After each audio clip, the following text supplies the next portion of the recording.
एम-पी-एस-सीच्या आणि सरळ सेवा भरतीच्या सर्व स्पर्धा परीक्षांच्यासाठी याशिवाय 8वी शिष्यवृत्ती 8वी NMMS या स्पर्धा परीक्षेसाठी अत्यंत महत्त्वाचे हे गणिताचे प्रश्न 2 नैसर्गिक संख्येतील फरक 72 आहे. त्यापैकी मोठ्या संख्येला लहान संख्येने भागले तर भागाकार 5 येतो. तर ती संख्या पर्याय आहे 24, 18, 8 आणि 9.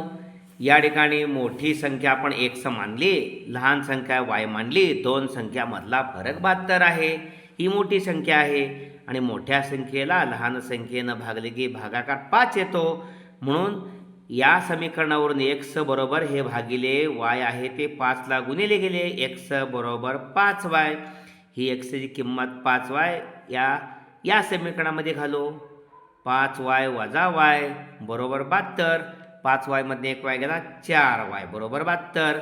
y बरोबर हे 4 पलीकडं 72ला भागिले होणार. 4 एक्के 4 उरले 3, 32 झाले. 18 चोक 32, 4 8 32 म्हणजे 18 चोक 72.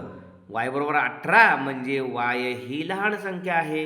म्हणजे अचूक पर्याय आपला जो आहे तो लहान संख्या 18चा आहेच नाही तर पर्याय. अशा पद्धतीने अचूक प्रश्नांचा या ठिकाणी समीकरणांचा वापर केल्यास आपल्याला अशा प्रकारचे अचूक उत्तर मिळतात. स्पर्धा यशस्वी होते. धन्यवाद.